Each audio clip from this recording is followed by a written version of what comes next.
تقدیر کیا ہے؟ اگر سب کچھ پہلے سے ہی لکھا لکھایا ہے تو ہم اپنے اعمال کے ذمہ دار کس طرح ہوئے؟ پھر اعمال کی جزا و سزا کیسی؟ پھر جنت و دوزخ کے کیا معنی؟ وضاحت فرمائے۔ بھئی سچی بات یہ ہے کہ اس سوال نے ایک عرصے تک مجھے بھی ستائے رکھا، اور میں سوچتا رہا کہ اگر واقعی اللہ تعالیٰ نے پہلے سے ہی سب کچھ لکھ دیا ہے کہ میں اتنے بج کر اتنے منٹ میں بیٹھ کے یہاں پہ ایک لیکچر دوں گا، یہ تقریر کروں گا، اتنے بج کر اتنے منٹ میں نماز پڑھوں گا، اتنے بج کے اتنے منٹ میں فلاں کو گالی دوں گا، فلاں کو تھپڑ ماروں گا، یہ پہلے سے ایک میرا شیڈول مرتب ہے اللہ کے ہاں، لکھا لکھایا پروگرام چھپا چھپایا موجود ہے، میرے کا قصور؟ جو لکھنے والے کا قصور ہے؟ بات تو خطرناک ہے نا، بات تو خطرناک ہے نا۔ تقدیر کیا ہے؟ عربی میں اس کے لیے ایک لفظ لکھا جاتا ہے دینی کتابوں میں، علم اللہ السابق، اللہ کا علم جو پہلے سے اسے حاصل ہے۔ اللہ کو معلوم ہے کہ آج میں اتنے بج کر اتنے منٹ پہ اپنی مرضی سے، اپنے ارادے سے، اپنی آزادی فکر اور آزادی عمل پہ، عمل سے کام لیتے ہوئے یہ کام کروں گا۔ اب بھائی کام تو میں اپنی مرضی سے کر رہا ہوں، اپنی آزادی سے، اپنے ارادے سے کر رہا ہوں، لیکن اتنی سی بات تو مانو کہ اللہ تعالیٰ علام الغیوب ہے، علیم بذات الصدور ہے۔ مجھے اپنے بارے میں پتہ نہیں ہے کہ کل 10:10 پہ میں کیا کروں گا، اس کو پتا ہے۔ مجھے اپنے بارے میں پتہ نہیں ہے کہ میں 10 سال کے بعد کہاں ہوں گا، کیا کر رہا ہوں گا، فلاں بج کے فلاں منٹ، اس کو پتا ہے۔ اس کو میرے آزادانہ، خود مختارانہ، فری ول کے ساتھ کیے ہوئے اعمال کا پتہ ہے کہ میں اپنی مرضی سے، اپنے فری ول کے ساتھ، اپنے ارادے سے اتنے بج کر اتنے منٹ پہ کیا کروں گا۔ یہ اس نے اپنے ہاں لکھ رکھا ہے، اس لیے اس کو پوری کائنات کا نظام چلانا ہے۔ اس کا علم جو ہے وہ صحیح ہے، لیکن اس کا علم میرے ارادے سے نہیں ٹکراتا ہے۔ یہ بات میں ایک مثال سے سمجھاؤں گا۔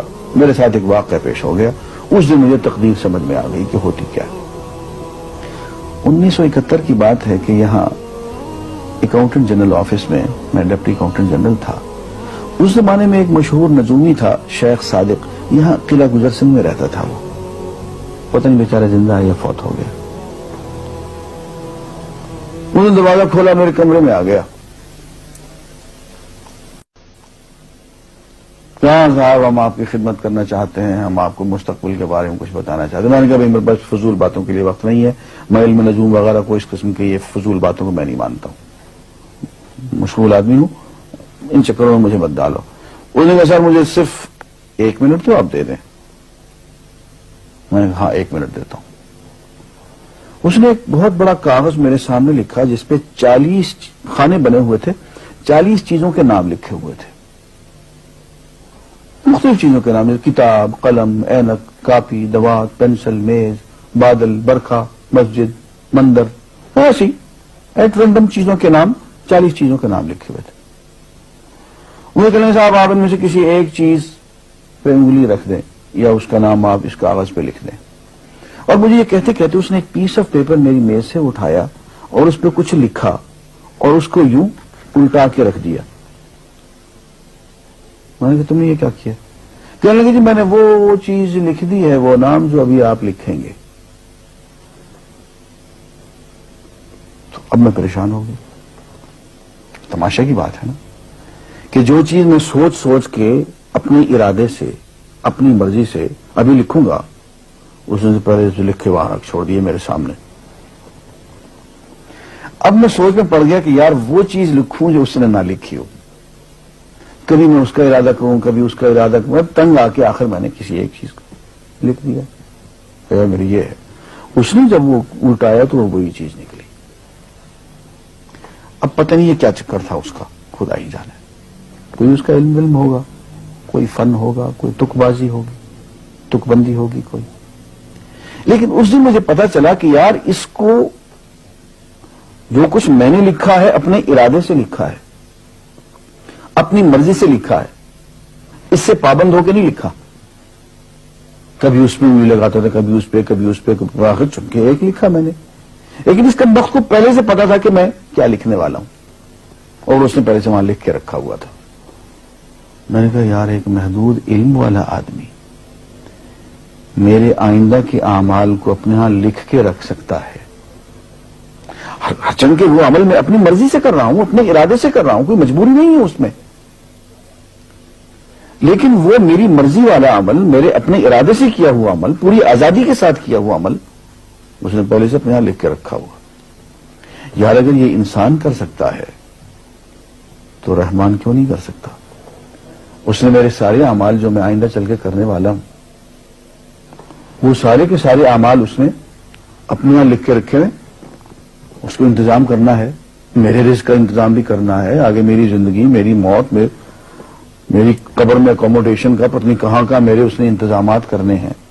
تو میرے بارے میں اس نے سارا کا ڈیٹا کلیکٹ کر کے رکھا ہوا ہے اپنی انفارمیشن کے لیے کہ یہ اپنی مرضی سے کیا کیا کچھ کرے گا. تو اس کے لکھے ہوئے ہونے سے میری مرضی ختم نہیں ہوتی، میری ذمہ داری ختم نہیں ہوتی، میرا ارادہ، میری فری ول ختم نہیں ہوتی. یہی وجہ ہے کہ ہم جو اعمال کرتے ہیں اس میں سے اللہ تعالیٰ اس کی کچھ ذمہ داری ہم پہ ضرور ہوتی ہے. کچھ کام اللہ تعالیٰ کا ایک نظام ہے، اس میں شاید ہماری ذمہ داری نہ ہو، وہاں جبر ہو.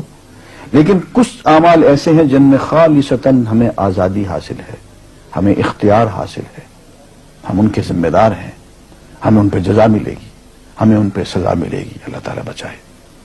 اور جزا ملے گی تو جنت ہوگی، سزا ملے گی تو دوزخ ہوگی. لیکن آزادی عمل اور ارادہ ضرور ہے.